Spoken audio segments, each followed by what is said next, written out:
Student, তোমার যে 2024 সালে দ্বিতীয় পর্যায়ক্রমিক মূল্যায়নের অষ্টম শ্রেণী ভূগোলের একটি প্রশ্নপত্র তুলে ধরছি। তোমরা লক্ষ্য করো, সঙ্গে উত্তর দেওয়া আছে।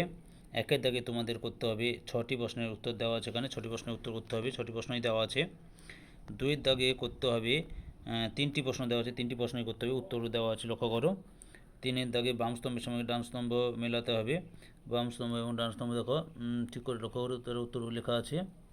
এবার 4এর দাগে বুঝিয়ে নিয়ে উত্তর দাও, এখানে 2টি প্রশ্ন আছে, 2টি প্রশ্নই করতে হবে। ওকে।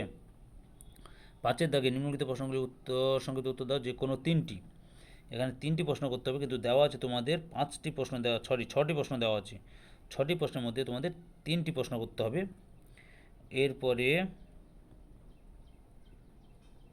2 নম্বর পেজে লক্ষ্য করো, এখানে 6এর দাগে 3টি প্রশ্ন দেওয়া হচ্ছে, 1টি প্রশ্ন দেখা, তোমাদের 3টি প্রশ্ন দেওয়া আছে, 1টি প্রশ্ন করতে। এটা সাজেশান ভিত্তিক, কিন্তু কোনো একটি স্কুলে প্রশ্নপত্র আমি পেয়েছিলাম, সেই প্রশ্নপত্র তোমাদের সামনে তুলে ধরছি, ওই স্কুলটার প্রশ্নপত্র। তোমরা অবশ্যই 3টি প্রশ্ন সাজেশান ভিত্তিক করে যাবে, কোনো অসুবিধা নেই, পড়ে নেবে। ওকে, তোমাদের একটি স্কুলের প্রশ্নপত্র তুলে ধরলাম।